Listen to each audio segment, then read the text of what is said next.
Hello, today we will be solving the problems that were in the quiz number 1 for statistical thinking and physical experimentation. So let's get started. So here we have our first exercise. We are working with uncertainties and how to state measurings with their respective uncertainties.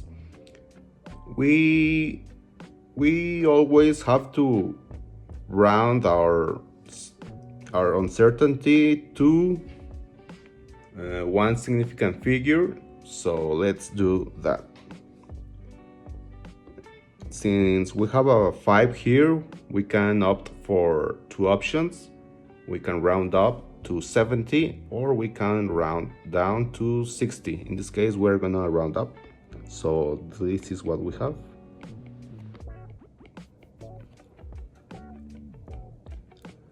Now the next step is rounding this quantity. This is a 47. We can go for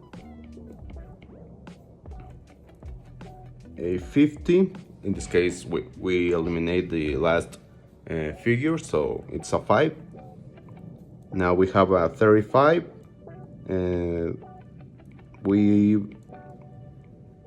We have the same situation as before.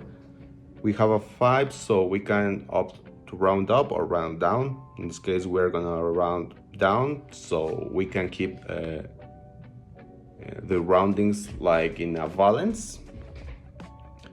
So we have a 3. Now we round 83. 83 is goes down to 8.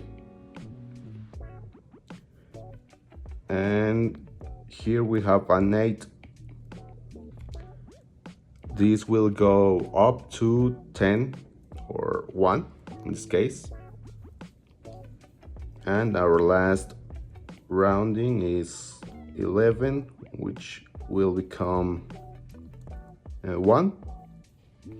And we're here facing another rule that when we have one significant figure and this significant figure is 1, we can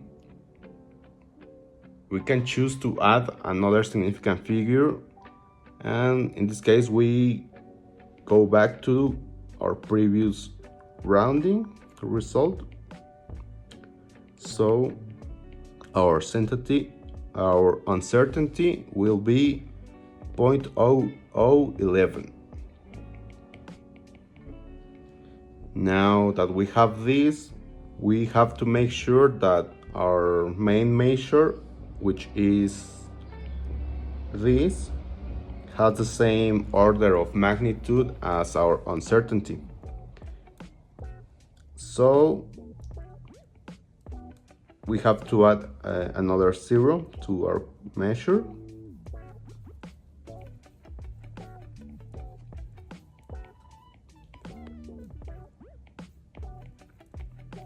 And now we have the same number of decimals here and here.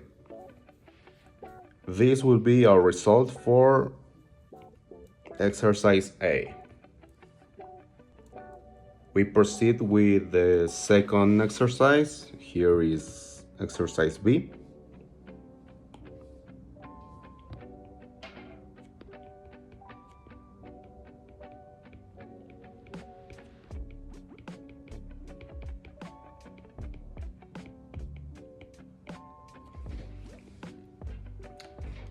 And here we have to do the same procedure. We have to get at least one significant figure in the uncertainty. We take our uncertainty out for a moment to analyze it. And we start to round this quantity.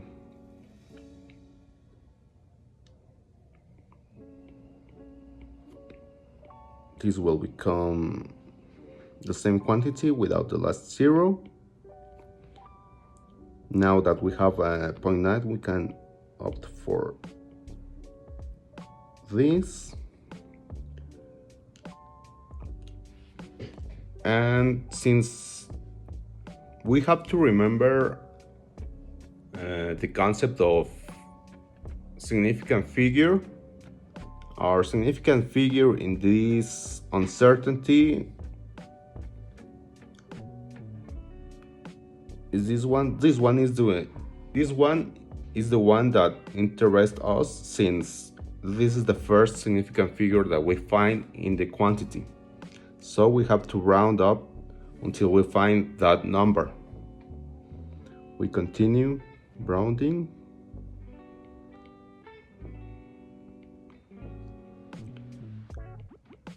And now we have the same problem that we faced before. We have a 5, so in this case we will go up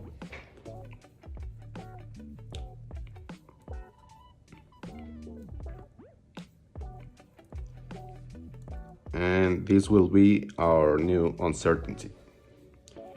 Now we have to match the order of magnitude with our main measurement.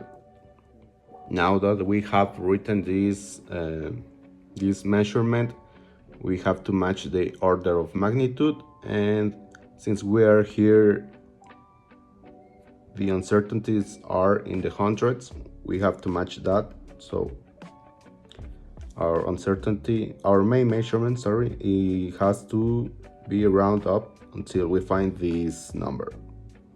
So let's get this done.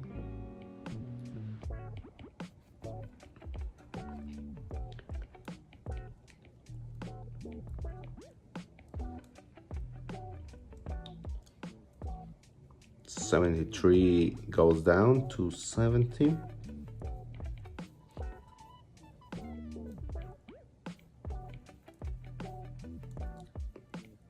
$27 goes up.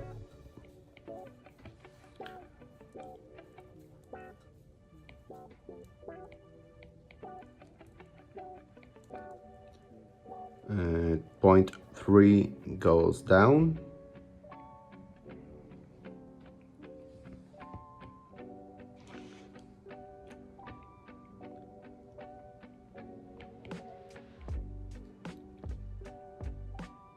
Here we have another 5. In this case, we will go down.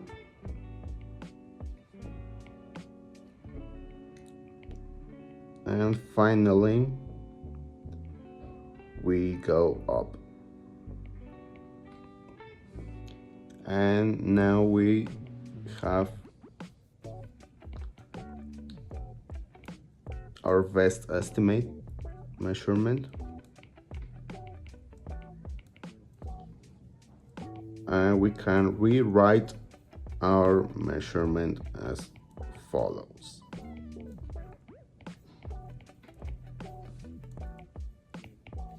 This will be the result for exercise B. Let's continue with exercise C. And as we can see here, we have something that we didn't have before. These are the scientific notation, and we have to make sure that our exponents are in the same order. In this case, we will follow the power of the best estimate. So we have the following.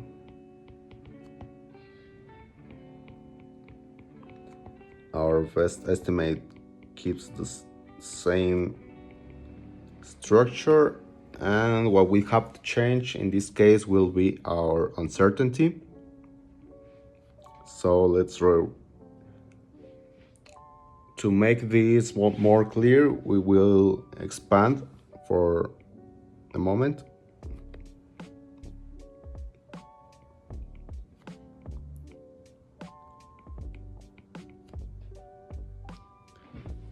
And now that we have this, we can make sure that we move 5 spaces that are indicated in the scientific notation, so our point will be located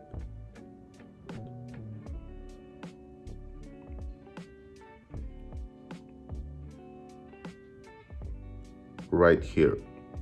Now we rewrite our equation.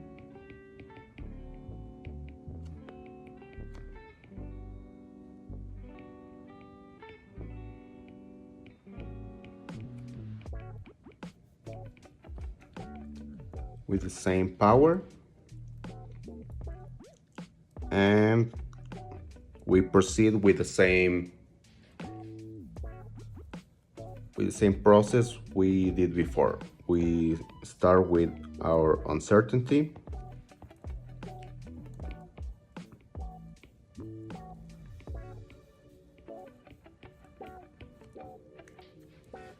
and let's begin to round this quantity.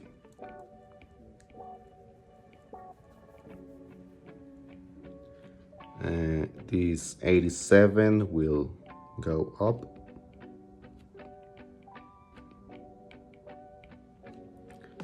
This 59 will go up.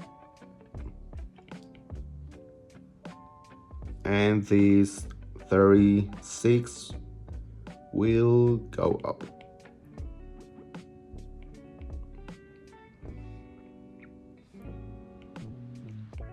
Here will be our new uncertainty, and in the same way we have to match the same order of magnitude in our best estimate. So since we have 2 decimals here, we have to round the measurement to the same 2 decimals.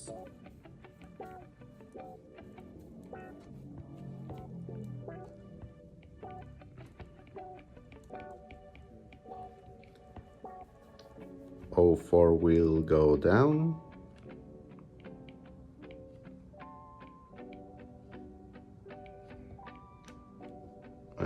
This stays the same.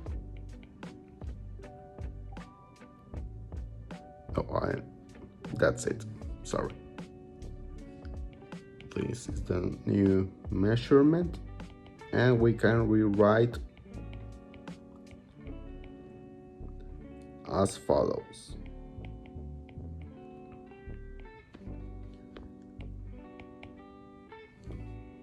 This is the new result. Oh, sorry, I almost forgot that.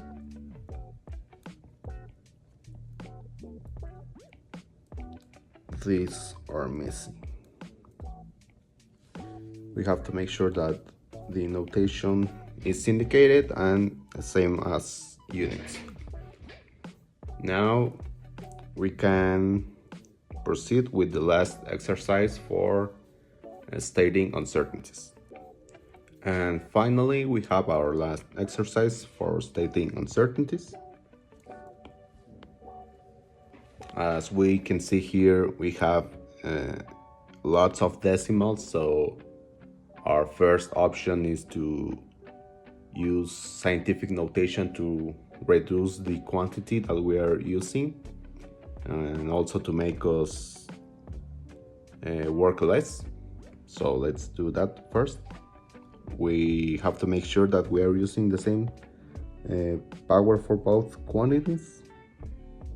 So let's begin with the uncertainty first.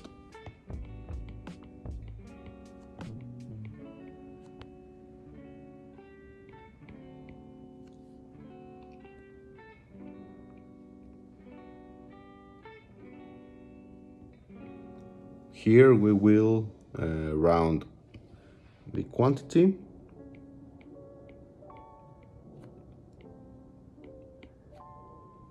This 29 will become a 3. and we have only one significant figure. Now we can rewrite this as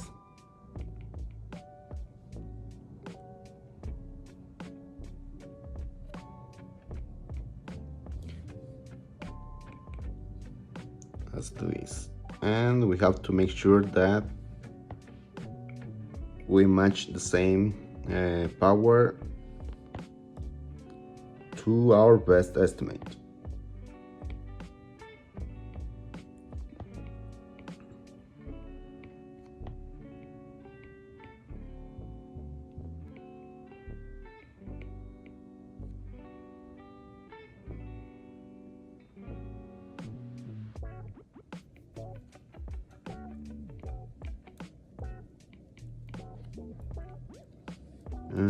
And here we have the quantity, but since we have to use the same order of magnitude,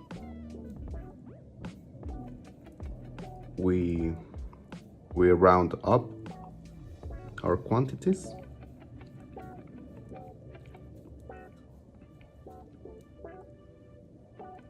In this case we have a 5, so let's keep it at 6.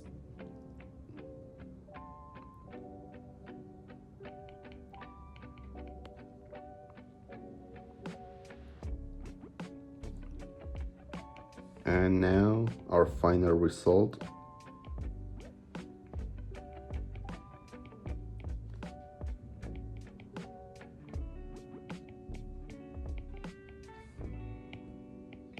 is this one.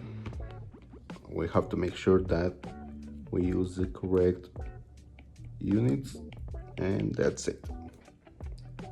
Finally, we have our last exercise for the quiz, number 1. Here we have 2 measured values, as we can see here, A and B.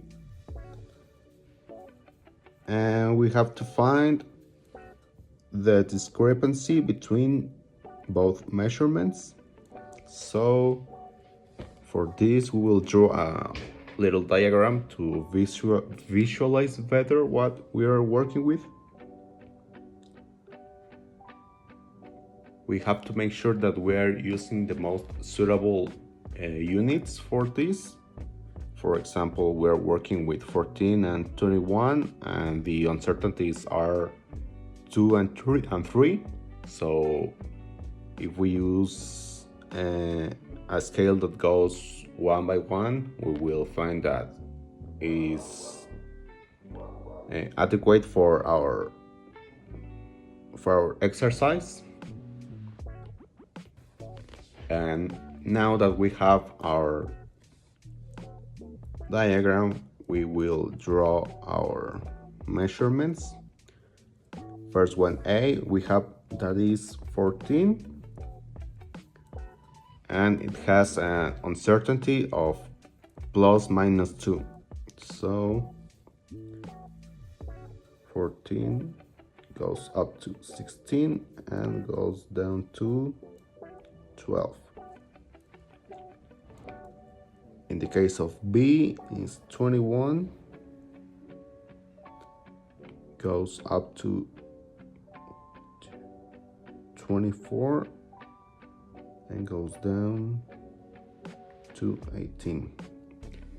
And here we have our measurements in a diagram. Now, the discrepancy here is the difference between both measurements. So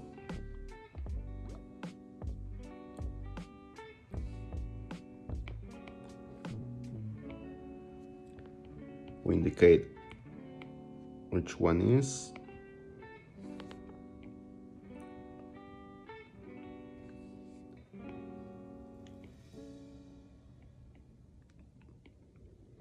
And now we have this.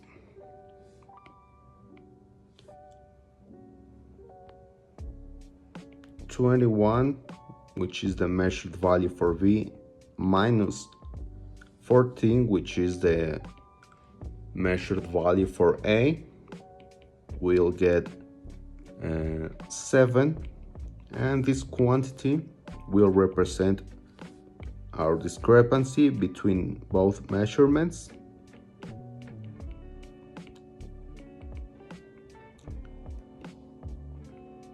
And the next question is it a significant discrepancy or not? How can we determine this? We can compare this discrepancy with what we have in the uncertainties available. For example, the uncertainty here is 3 and 2. Our discrepancy, which is 7, is at least 2 times greater than our biggest uncertainty, which is 3. So it might not be too large for what we're measuring. Another rule we can apply here is that if we combine both uncertainties, we have an uncertainty of 5, a total uncertainty, we will call it that way for this exercise. 7 is relatively similar to what we have in our total uncertainty, so we can say that is in a range of the uncertainties that we are working with, and we can conclude that the discrepancy is not significant since it's not a big value that we are obtaining. The greater value that we obtained is 2 times the biggest uncertainty. Here that is 3. So we can state that here.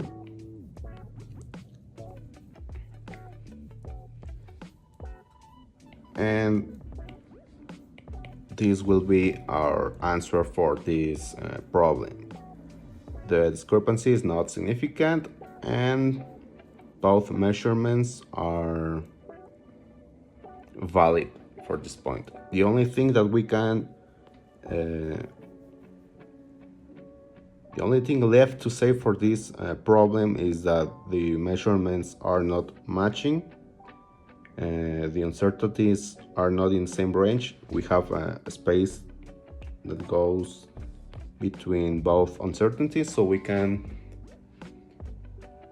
also say that maybe the measurement that is required is